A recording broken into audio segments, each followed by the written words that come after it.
Hello everyone, आपका teacher helping hand channel में स्वागत है।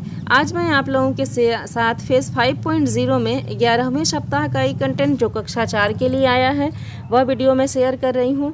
इसके पहले मैं अपने सभी कक्षा 4 में पढ़ाने वाले शिक्षक साथियों को बताना चाहूँगी कि कक्षा 3 और 4 का जो भी मैटर होता है वो सेम होता है। गतिविधि आधारित कार्यक्रम दोनों क्लासेस की सेम होती है।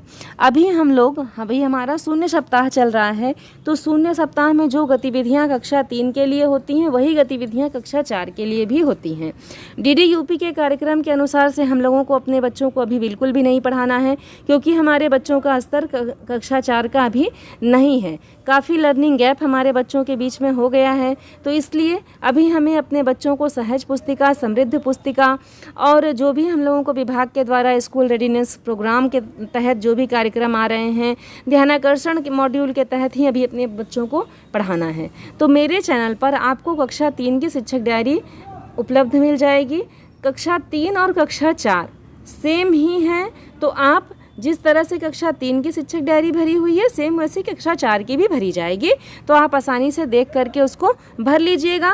ई कंटेंट दोनों क्लासेस का थोड़ा अलग होता है। गतिविधि आधारित कार्यक्रम तो सेम होता है, लेकिन DDUP का कार्यक्रम अलग होता है, इसलिए मैं अलग से कक्षा 4 के लिए ये कंटेंट प्रोवाइड करा दे रही हूँ।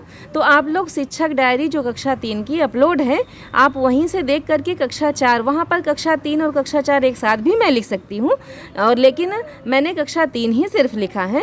आप कक्षा 4 लिख करके सारा कंटेंट आप लिख लीजिए, क्योंकि अभी हम लोग अपने बच्चों को उपचारात्मक शिक्षण ही दे रहे हैं।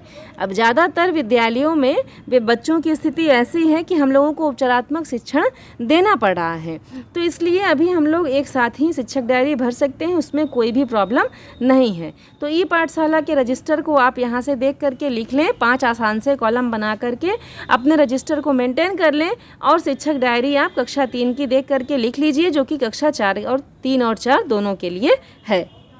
मुझे उम्मीद है कि सभी शिक्षक साथियों का कन्फ्यूज़न दूर हो गया होगा। तो यहाँ पर देखिए हमें सिर्फ 5 कॉलम बनाने हैं। दिनांक का, दिन का, विषय का, कक्षा का, DDUP के कार्यक्रम और गतिविधि आधारित कार्यक्रम का। अन्य किसी कॉलम को बनाने की आवश्यकता नहीं है। न तो आपको रीड अलोंग ऐप का कॉलम बनाना है, ना तो आपको आओ अंग्रेजी सीखेगा कॉलम बनाना है। सारा कुछ हमारा गतिविधि आधारित कार्यक्रम में आसानी से आ जाएगा। किसी और कॉलम को बनाने की कोई भी आवश्यकता नहीं है। तो अब देखिए 13/9/21 हमारा 11वां सप्ताह 13/9/21 से स्टार्ट हुआ था। दिन था हमारा सोमवार के दिन विषय आया था गणित। विषय के अंतर्गत 10:30 बजे से कार्यक्रम प्रसारित हुआ था कक्षा 4 के लिए। DDUP का कार्यक्रम है संख्याओं की तुलना। गतिविधि आधारित कार्यक्रम में हमारी हिंदी की गतिविधि है 2 अक्षर वाले शब्द, और गणित की गतिविधि है संख्या पैटर्न। ये हमारी 2 गतिविधियां हैं, हिंदी और गणित की। आओ अंग्रेजी सीखे में एपिसोड है हमारा 82। तो ये हमारे 11वें सप्ताह का पहला दिन सोमवार कंप्लीट होता है। अब हम आते हैं मंगलवार के दिन पर। 14/9/21 दिन हमारा मंगलवार है। मंगलवार को कक्षा 4 के लिए इंग्लिश विषय के अंतर्गत 9:30 बजे से कार्यक्रम प्रसारित हुआ था इन द पार्क। बाकी गतिविधियों की हम लोग कराएंगे पुनरावृत्ति। रीड अलोंग ऐप पर अपने बच्चों को कहानी पढ़ाएंगे, तारों के नीचे तारा। आओ अंग्रेजी सीखे में एपिसोड है हमारा 83। अब हम आते हैं बुधवार के दिन पर। तो 15/9/21 दिन हमारा बुधवार है। बुधवार को कक्षा 4 के लिए 2 कार्यक्रम प्रसारित हुए हैं। पहला हिंदी विषय के अंतर्गत है 10 बजे से कार्यक्रम नन्ही राजकुमारी, और दूसरा है इंग्लिश विषय के अंतर्गत 10:30 बजे से सुनील लर्न्स अ लेसन।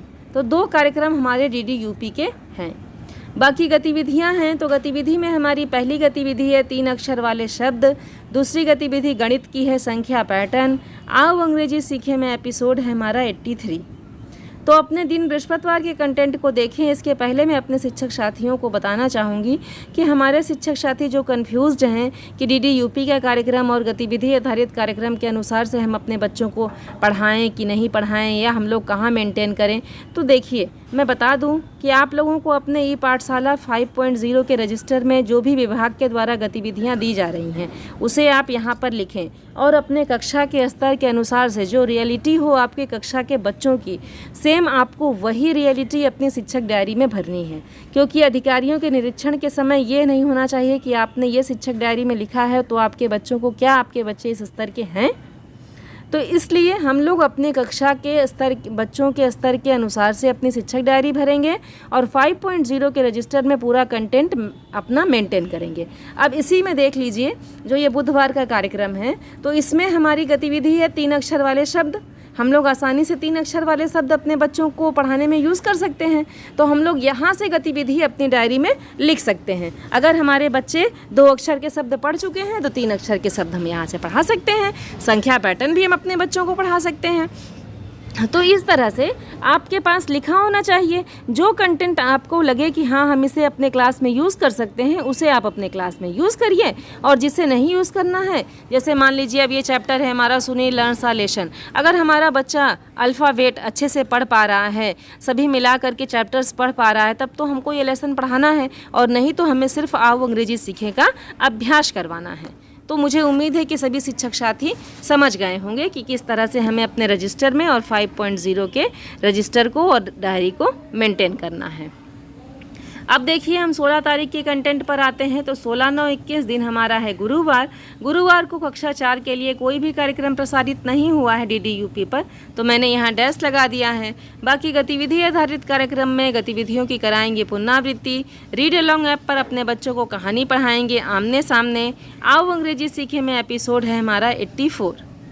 तो इस तरह से हम पूरा कंटेंट अपना लिख लें जैसा कि मैंने लिखा है। अब हम आते हैं शुक्रवार के कंटेंट पर।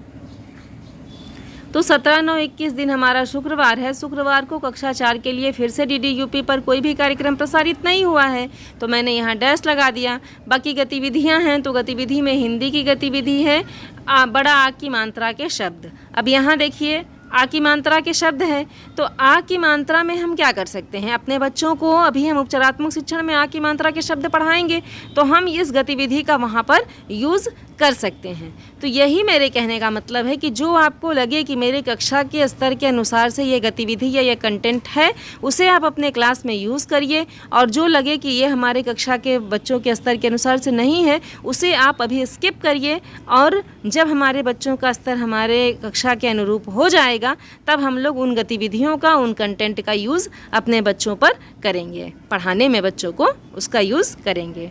तो आओ अंग्रेजी सीखे में एपिसोड है हमारा 85। गणित में फिर से वही है हमारा संख्या पैटर्न। अब हम आते हैं अपने शनिवार के कंटेंट पर। तो देखिए शनिवार 18/9/21 2 कार्यक्रम आए हैं DDUP पर कक्षा 4 के लिए। दोनों इंग्लिश विषय के अंतर्गत हैं। एक 11:30 बजे से, दूसरा 12 बजे से। तो 11:30 बजे से हमारा पहला लेसन है वेकअप, और 12 बजे से है ड्राइंग कंपटीशन। बाकी गतिविधियों की होगी पुनरावृत्ति। रीड अलोंग ऐप पर कहानी पढ़ाएंगे छुपन छुपाई। अपने बच्चों को क्विज में प्रतिभाग कराएंगे। आओ अंग्रेजी सीखे में एपिसोड है हमारा 86। तो ये मैंने आप लोगों के साथ 11वें सप्ताह की ई पाठशाला के रजिस्टर को शेयर किया। शिक्षक डायरी भी के बारे में भी मैंने आप लोगों को बता दिया है। तो आप लोग देख करके अपने रजिस्टर को, अपने शिक्षक डायरी को मेंटेन कर लें। और अगर कोई कन्फ्यूज़न हो तो आप कमेंट बॉक्स में ज़रूर लिखें। अपने सभी शिक्षक साथियों के साथ मेरे वीडियो को, मेरे चैनल को शेयर करें। Thank you.